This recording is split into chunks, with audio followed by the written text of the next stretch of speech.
¿Qué tal, amigas y amigos del Invite? Estamos en tierra buena para el Día del Señor. Miguel, ¿qué tal? ¿Cómo estás? Muy bien, Victoriano. Qué gusto verte. Qué bueno que ya estás con nosotros. Acá estoy, sí. Pues la semana pasada te extrañamos. Gracias. Y una persona nos puso pulgar abajo porque yo no estaba. No estabas tú. No obstante, recibí los saludos, gracias. Sí, claro, gracias. Muy bien. Pues acá estamos ya en el segundo domingo de Cuaresma. Y en este ciclo, que es el ciclo A, que tiene esta particularidad de ser el primer ciclo armado en la historia de la Iglesia, muy encaminado a la Pascua, por supuesto, pero con todo este itinerario bautismal de los 5 domingos, ¿no? Sí. Y entonces, este ciclo me gusta mucho. Ya ves que está la facultad también como de celebrar, si tú decides así este ciclo todas las Cuaresmas, ¿no? Así es. Porque te encuentras con los textos de la Samaritana, del ciego de nacimiento, de la resurrección de Lázaro, de las tentaciones. De las tentaciones y de la transfiguración. Solo que las tentaciones es como, vamos a decir, de cajón, ¿no? Sí. Y la transfiguración. Pero los otros 3 textos, pues dan un itinerario que es un itinerario luminoso, gozoso, hacia la Pascua, ¿no? Entonces, perfecto. Me encanta. Muy bien, lo aprovecharemos estos domingos, ¿no? Sí, lo aprovecharemos, muy bien. Sin duda. Bien, pues si te parece, vamos al texto. Al texto. Y luego, bien, de Mateo. Sí. En aquel tiempo Jesús tomó consigo a Pedro, a Santiago y a Juan, el hermano de este, y los hizo subir a solas con él a un monte elevado. Ahí se transfiguró en su presencia. Su rostro se puso resplandeciente como el sol y sus vestiduras se volvieron blancas como la nieve. De pronto aparecieron ante ellos Moisés y Elías, conversando con Jesús. Entonces Pedro le dijo a Jesús: Señor, qué bueno sería quedarnos aquí. Si quieres, haremos aquí 3 tiendas, una para ti, otra para Moisés y otra para Elías. Cuando aún estaba hablando, una nube luminosa los cubrió y de ella salió una voz que decía: Este es mi Hijo muy amado, en quien tengo puestas mis complacencias. Escúchenlo. Al oír esto, los discípulos cayeron rostro en tierra, llenos de un gran temor. Jesús se acercó a ellos, los tocó y les dijo: Levántense y no teman. Alzando entonces los ojos, ya no vieron a nadie más que a Jesús. Mientras bajaban del monte, Jesús les ordenó: No lo cuenten a nadie, no le cuenten a nadie lo que han visto, hasta que el Hijo del Hombre haya resucitado de entre los muertos. Muy bien. Victoriano, ¿qué nos cuentas? Pues fíjate que pues es un texto que a todas luces, todos los particulares que pone Mateo, ¿no? Ya decíamos que Mateo presenta a Jesús como el nuevo Moisés, el nuevo legislador y liberador, la guía, ¿no? hacia Dios. Y entonces todos los elementos nos encontramos casi como, dicen algunos, en una calca, ¿no? de todo el evento de la ley y también de la salida de Egipto, ¿no? Que iban conducidos por una liberación. La liberación. Y entonces, bueno, está esta propuesta de un Jesús que se revela, ¿no? Que resplandece, que se muestra. Y fíjate, estaba pensando, porque el relato está pues vinculado también al anuncio de la pasión, ¿no? Sí, sí. Y pensaba que hay ¿cómo se dice? Esta afirmación de un Dios que dice, estoy contigo, ¿no?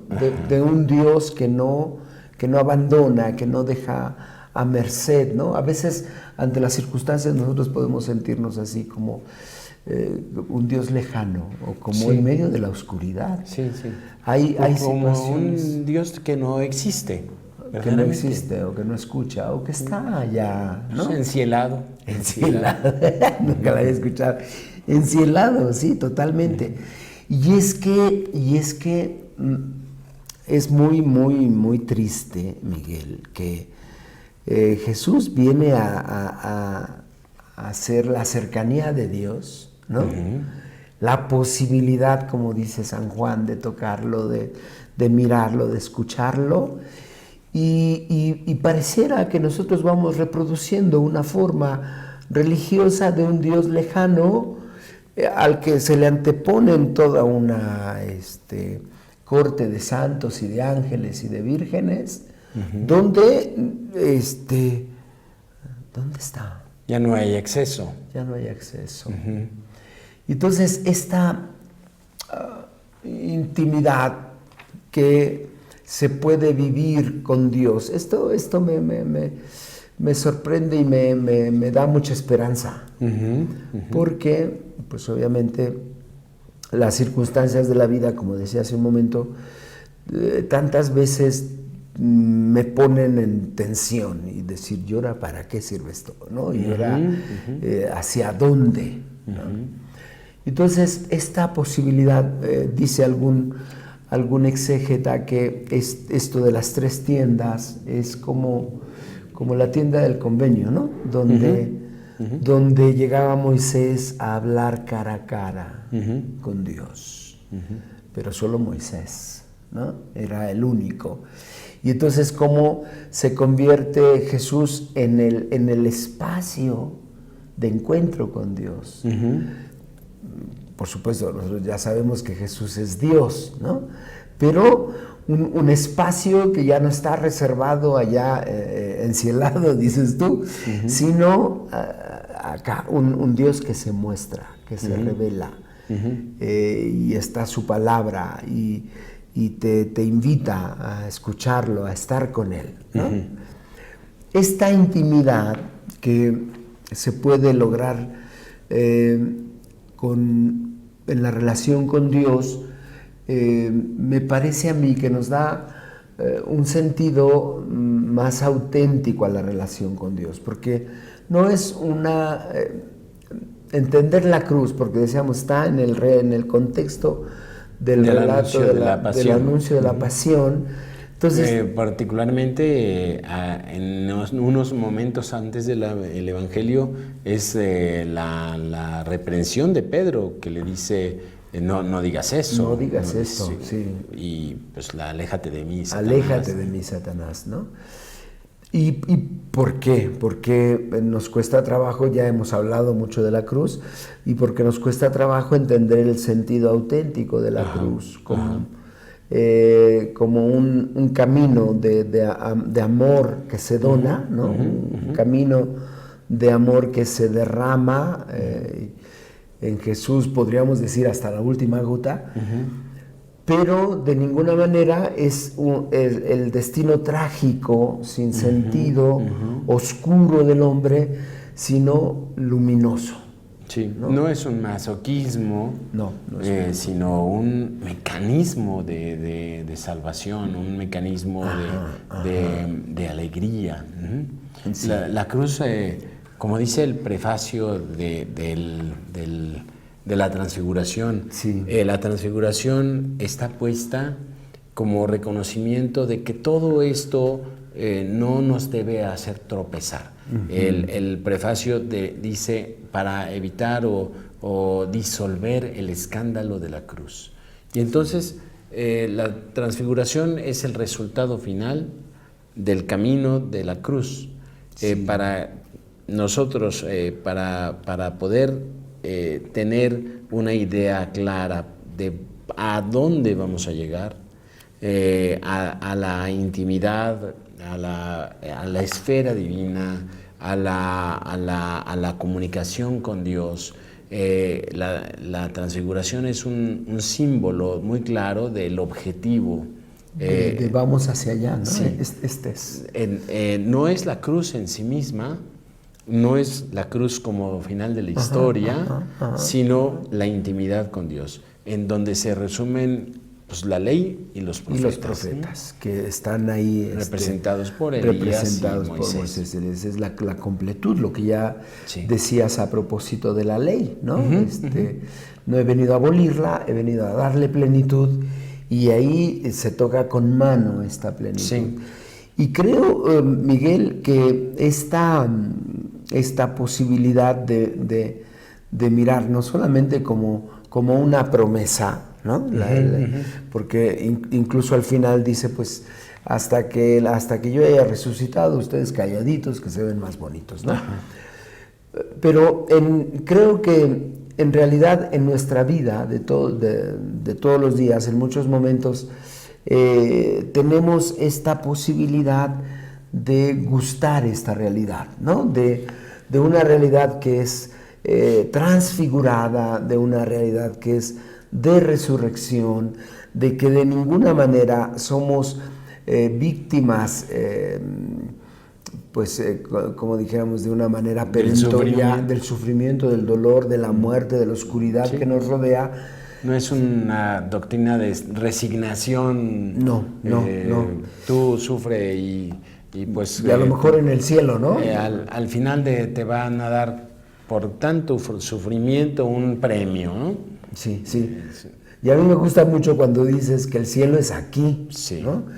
Y efectivamente, entonces esto me lleva a pensar que vivimos también los signos de resurrección y de transfiguración en el día a día, pues en la medida en que nos ponemos en la lógica de Jesús, es decir, en esta posibilidad de ser bondadosos, de ser auténticos, de ser congruentes con nuestra vida, de ser luz. Ya habíamos escuchado en el tiempo ordinario, ¿no? En ese pedacito de tiempo ordinario que tuvimos de Mateo, ustedes son la luz del mundo, son la sal de la tierra. Es decir, esta gloria de Dios que se puede manifestar y que puede resplandecer a través de lo que yo hago, a través de lo que tú haces, a través de lo que la hermanita que va y visita al enfermo, a través del chavo que colabora ahí en el trabajo con los pequeños, a través de la hermana que está ahí en el hospital, etcétera, ¿no? Es decir, efectivamente, si nosotros no nos ponemos en este dinamismo más glorioso y luminoso de la presencia de Jesús en nuestra vida, y entonces sí es como para suicidarse el mundo, ¿no? No tanto, pero... Quiero decir, es una esperanza muy dibujadita. El suicidio, ¿no? El suicidio puede ser de muchas maneras. Cuando no tenemos el valor de volarnos la tapa del cerebro, nos la volamos con la tele o con el alcohol, nos la volamos con la inconsciencia, con las compras, con pues allí estar dando de vueltas en un centro comercial, viendo aparadores y buscando ofertas, ¿no? Buscando ofertas y hay ofertas que pues, no necesitamos, pero ahí vamos. Eso es un tipo de suicidio más perverso. Terrible. Que volarse de la tapa. Sí, porque es vivir como sombra, ¿no? Es vivir como sombra cuando podemos ser luz. Sí. ¿No? Y esta es la diferencia que yo encuentro entre cuando dice Jesús, el que quiera perder su vida por mi causa, la encontrará. El que no quiera perder su vida, ese la perderá. Entonces, esto es un mecanismo. La cruz para mí es no un madero en sentido estricto en nuestras vidas. La cruz es un mecanismo por el cual nosotros pasamos por el dolor y encontramos la resurrección. Pasamos por la muerte de nuestros deseos, impulsos, de nuestras necedades, de nuestro carácter, de nuestro egoísmo, de nuestras pasiones.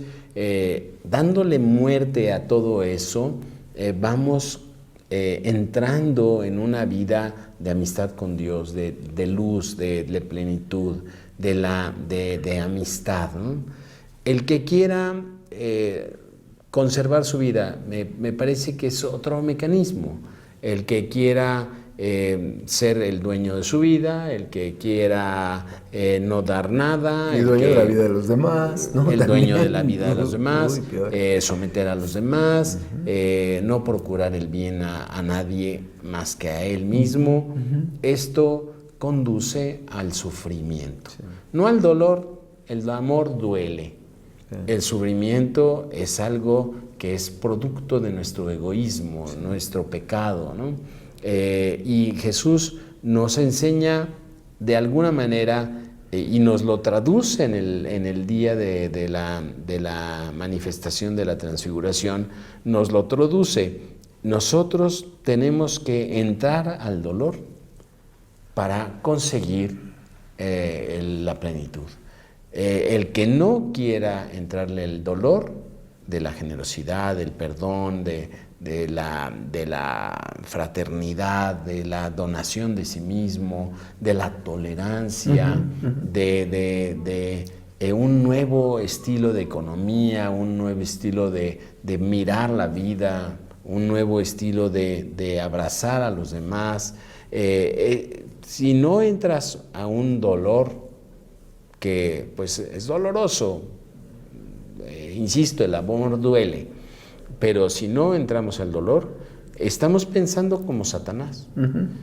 Por eso aléjate de mí, Satanás. Claro. Porque no piensas como Dios, sino que piensas como los seres humanos.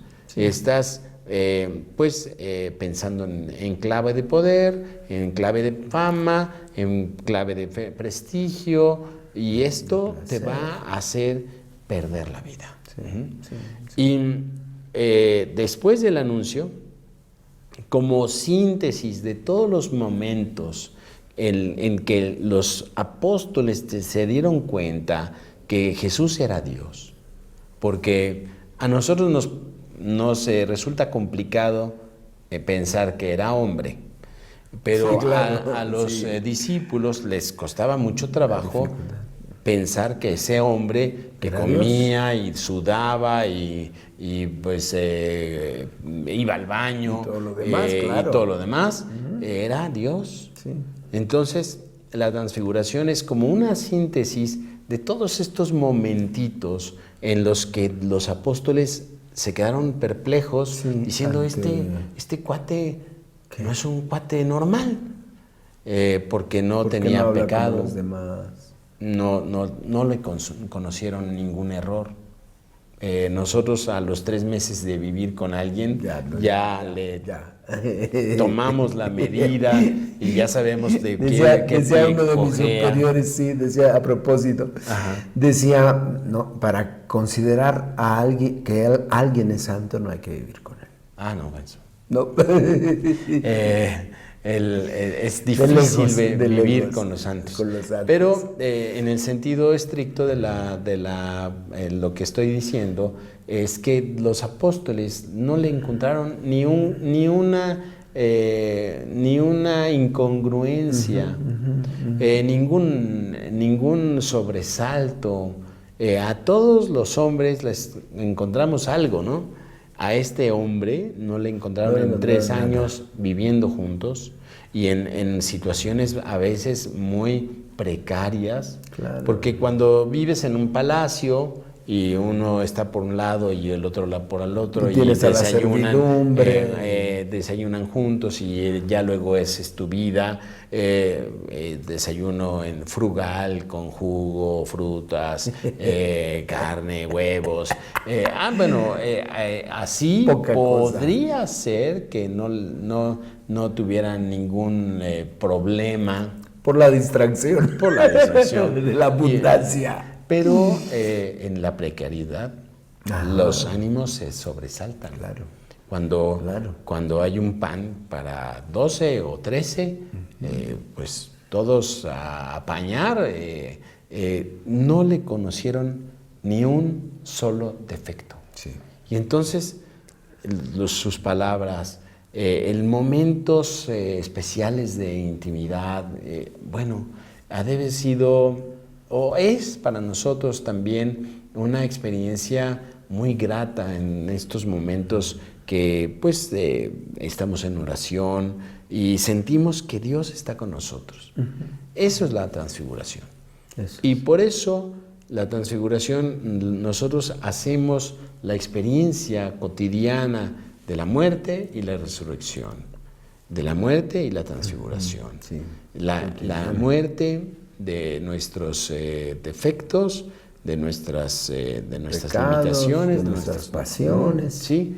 Y luego hacemos la experiencia de la gloria, porque Dios está constantemente germinando este dolor en el mismo hecho del dolor, en el mismo hecho de la cruz, germina la abundancia de la resurrección. Sí. No es como una cosa, pues ya sufriste mucho, párale de sufrir y te voy a dar el dulcecito de la resurrección. No es un premio como a los delfines que hacen una gracia y les avientan un pescado, ¿no?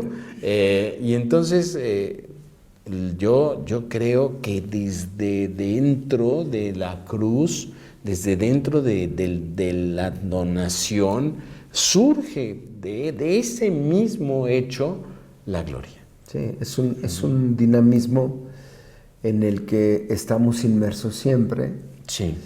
Y podemos ir también gustando esto que decías en la oración, pero no solo, cuando recibes gestos de bondad, de amor, sí, de misericordia de parte de los demás, sí, pues lo vives. Y entonces yo creo que podríamos decir que también el mismo hecho de vivir la cruz en el sentido más auténtico, pues para los otros, los demás, significa también poder experimentar la gloria de Dios, ¿no? Así es, se transmite y se contagia. Se contagia. Y entonces, pues...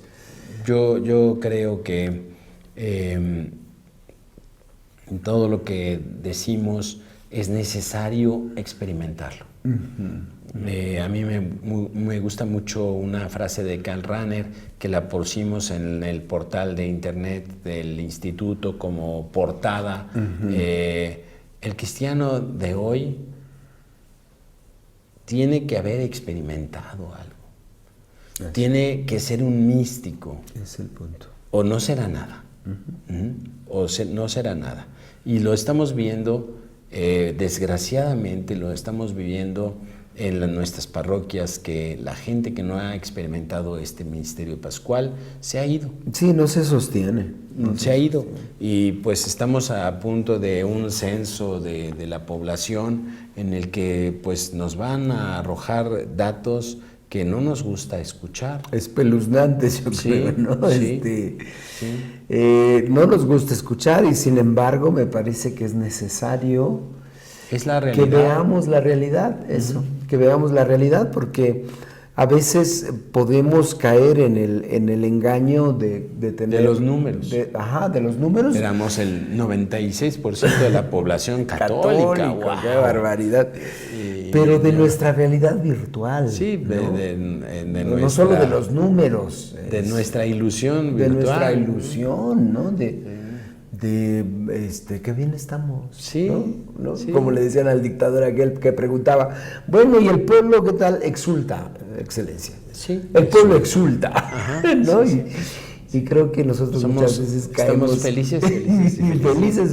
Felices. El pueblo exulta. Ajá. Y yo creo que en la iglesia estamos en esa posición muchas veces. Sí, inconsciente. Pensamos que el mundo no ha cambiado, pensamos que la fe es sólida, robusta, que sí hay transmisión de fe, y en realidad... Que lo estamos haciendo muy bien. Y en realidad... Bueno, no lo diremos nosotros, lo dirán los números. Yo estoy pues deseando que los números reflejen la realidad que estamos viviendo para que despertemos un poco. Yo creo que sí. No es que yo quiera malévolamente que la iglesia pierda números. No. Bueno, es que ya los perdió, Miguel. Ya los perdimos, pero se va a descarar que ya no somos lo que éramos antes, claro, porque no hemos experimentado el misterio pascual. Es el punto. Mientras no nos centremos y los en la agentes de experiencia pastoral, pues vamos a quedar muy desmotivados porque no hemos experimentado. No hemos tenido la mística del contacto con Dios. Híjole. Y eso pues al final se nota. Pues sí. ¿No? Y cobra. Bueno, y nos dirán cómo, y pues ya estaremos hablando del cómo en algunos momentos, ¿no? Sí, sin duda. Por lo pronto, solo recordar que estamos pues invitados a vivir la cruz en el sentido que lo veníamos diciendo, es decir, signos amorosos, ¿no?, que reflejen la experiencia de Dios. Obviamente, pues sí, tú ya apuntas que esto solo es posible si lo has experimentado. Entonces, pues deseamos que lo podamos experimentar, ustedes, nosotros, en nuestra vida todos los días, en nuestra vida de relación con Dios, ¿no?, en la oración, sí, la celebración eucarística, es decir, la caridad, por supuesto. Pues es en lo que se insiste en la Cuaresma justamente, sí, para poder llegar a Dios, porque el punto es este. Bien. Pues pulgares arriba si les late que sigamos explicando y profundizando estos temas.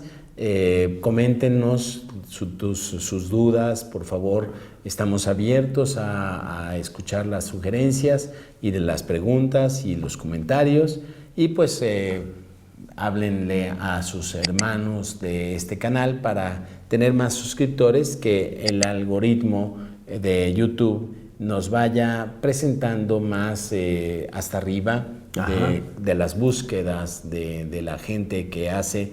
Por ejemplo, si buscan transfiguración, y pues van a salir un montón de videos antes de nosotros. Claro. Y si ustedes gustan que nosotros estemos a la cabeza, suscríbanse, denle like y comenten.